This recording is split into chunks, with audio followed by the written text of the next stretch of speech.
Your cast lands beside the fish, yet the lure reaches it completely wrong. It may sail overhead, spin underwater, or return with one strand of grass hiding the hook. From shore, all three casts can look perfect. These 10 underwater mistakes explain how identical splash points become different paths below the surface, and what to inspect first when a good-looking cast produces nothing. Mistake 1. Mistaking the splash for the lure's depth. The splash tells you where the lure entered, not where it travels. Picture a fish resting near the bottom while your lure curves several feet above it. Current lifts the line, your raised rod tip pulls upward, and reeling makes even a sinking lure climb. Before fishing deep water, watch the lure sink somewhere visible or use a stretch where you know the bottom slopes gradually. Learn roughly how quickly that lure drops. Then give it enough time to reach the intended depth before reeling. Lowering the rod tip helps keep many moving lures down. Raising it usually brings them higher. The clue comes through the line. A bottom lure should tap bottom during the main part of the cast, not only when it reaches the shallows beside you. A lure meant to clear grass should occasionally touch the highest strands without returning buried in them. Don't sink blindly into branches or heavy weeds. Choose a lure that can travel through the available space. Landing over fish accomplishes little when the lure spins the retrieve on the wrong floor. Mistake 2. Matching your hand speed instead of the water speed. Turning the reel handle at the same pace doesn't give a lure the same underwater speed everywhere. In current, the water may push the lure toward you, press against it, or sweep across its side. Imagine two identical lures crossing a stream. One is moving with the flow, so the water barely presses against it, and its action fades. The other faces the current and wobbles hard, even though it advances slowly toward the rod. Watch the lure during the final few feet of the retrieve. A swimming lure should hold its normal posture instead of rolling sideways or going limp. When current carries it toward you, gather line fast enough to keep it working. When you retrieve against strong flow, the water may provide much of the pressure, so slower reeling can be enough. Drifting bait is different. Let the current carry it through the target area while you gather loose line without towing the bait faster than the water. The fish doesn't know how quickly your hand is turning. It meets whatever speed and action the surrounding water creates, and the line can quietly ruin both. Mistake 3. Letting a bowed line take control. Some slack is useful. It lets a soft plastic fall and allows drifting bait to move naturally. But wind or current can push the line into a giant curve between you and the lure. That curve works like a loose spring. A fish moves the lure, but the bend straightens before the tug reaches your hand. The same bow can pull a float sideways or drag bait away from the place where it settled.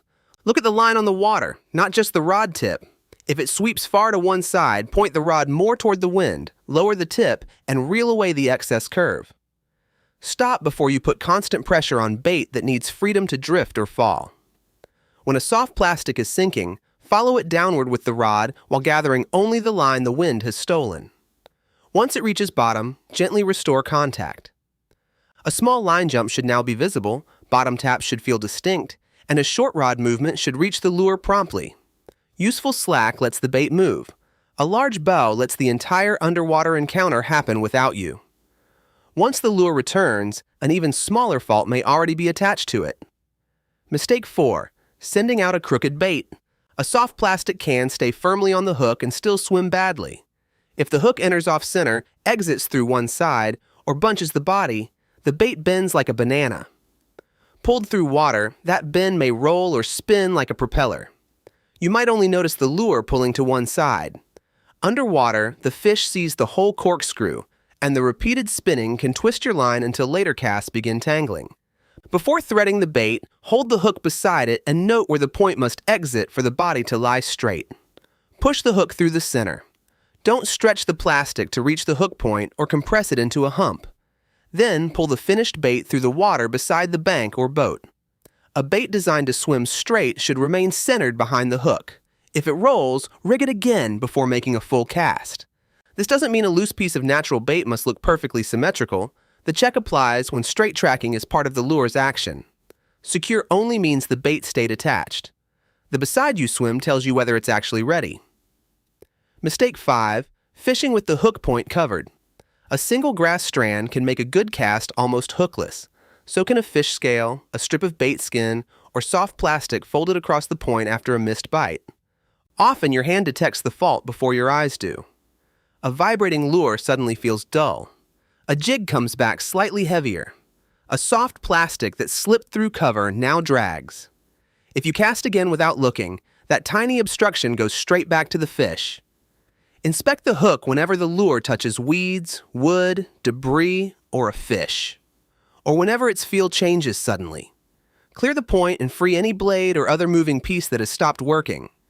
An open hook should have a clear point. On a weedless soft plastic rig, where the point rests against or just beneath the plastic to avoid snags, light pressure should still free it. If the point remains trapped inside a thick lump of bait, a fish's mouth may never expose it. One green strand looks harmless in your hand. Around the hook point, it can erase every bite that follows. Mistake 6. Letting extra tackle overpower the bait. Sinkers, swivels, leaders, and floats all have jobs. The mistake is using more weight or stiffness than that job demands. A heavy sinker can pull a small bait nose first, pin it against the bottom, or drag it below fish that are feeding higher. A short, stiff leader can prevent a light bait from swinging with the water. Beneath a float, excess weight may make a cautious fish pull against resistance as soon as it takes the bait. Look at what the rig must accomplish. It needs enough weight to cast, reach the fish, and remain controllable in the current. Anything beyond that should earn its place.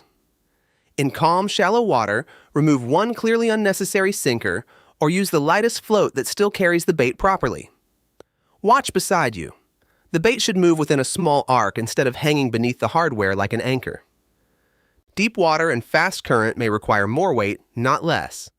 If the bait never reaches the intended depth, a delicate rig is useless.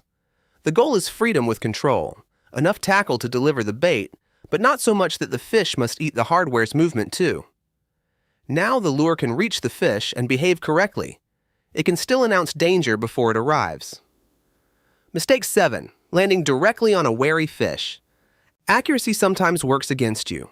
In clear, calm water, a lure dropped onto a shallow fish delivers a splash, a falling sinker, line slapping the surface, and a moving shadow all at once. The fish may leave before the lure begins acting like food. From your position, that escape might appear as a flash, a spreading swirl, minnows bursting away, or nothing you notice at all.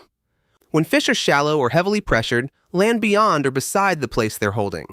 Give the lure enough room to settle and begin working before it enters their view. At a weed edge, that means starting the retrieve outside the edge instead of dropping the lure onto the fish's head. Disturbance isn't always bad. An active fish may attack a surface lure because of its splash. The error is treating every fish and every lure as if the entrance cannot matter. Watch the water immediately after impact. If visible fish scatter or bait fish flee the splash, move the landing point away.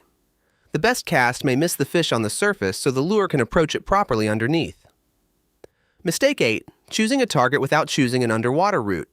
A stump, rock, dock post, or weed edge may hold fish, but merely touching that target with a cast isn't enough. The lure needs a path into the fish's view, followed by a path that lets you set the hook and pull the fish clear. Current makes the difference easy to picture. Fish often face into the flow while resting in slower water behind a rock. A lure swept behind the fish's tail may be gone before it's noticed. From another angle, the same lure follows the upstream edge and passes across the fish's forward view. Before casting, trace the tightened line from the target back to your rod. If a branch or post sits between them, a bite can wrap the line around the obstruction immediately. Move a few steps along the bank or let the boat settle until the line can lead toward open water. Then choose the edge the lure can follow without instantly snagging or being swept away. The best lane keeps it near the likely holding place for more than a split second and gives a hooked fish somewhere clear to go. An accurate cast can reach the right object from an angle that makes the fish impossible to catch. Mistake 9. Never giving a following fish a catchable moment. A fish can notice a lure, follow it, and still fail to bite. That isn't always rejection. To eat, the fish must close the gap, match the lure's path, and get its mouth around the moving target before the chase reaches bad water. Picture a lure swimming past a stump. A fish leaves the shade and follows. The lure continues at one unbroken speed, then rises toward the rod.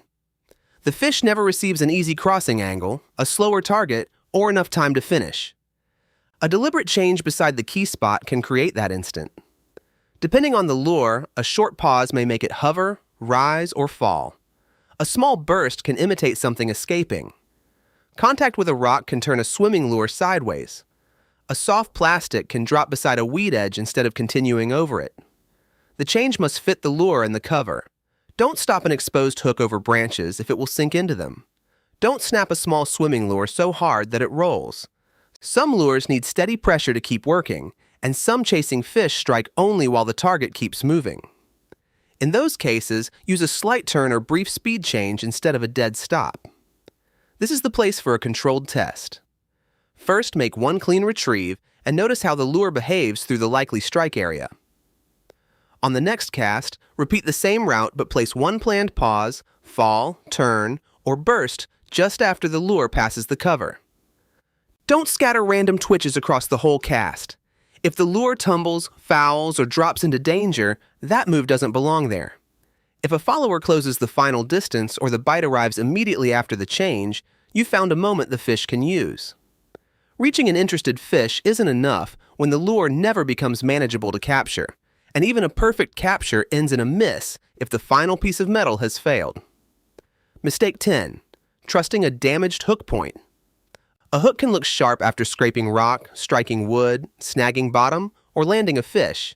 Its very tip may still be rounded or bent slightly to one side.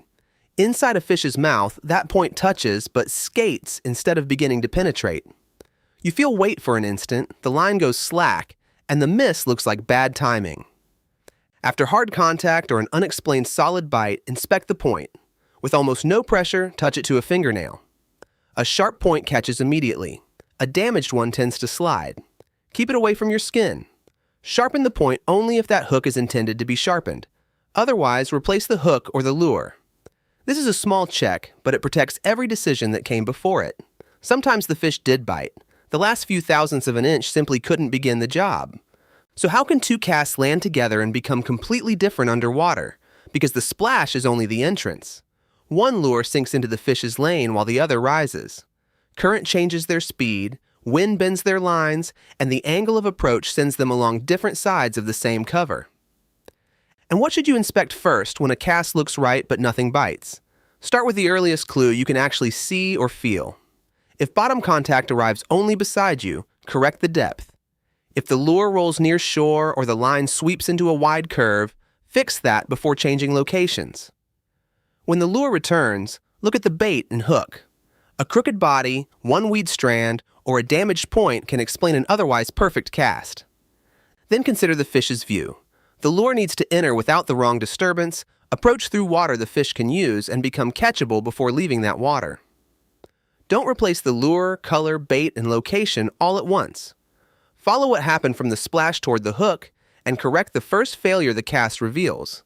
That way, the next cast teaches you something instead of hiding the same mistake again. A quiet cast doesn't always mean an empty spot. Sometimes catchable fish are watching an underwater mistake you haven't seen yet. Stop judging the cast at the splash. Follow it all the way to the hook point.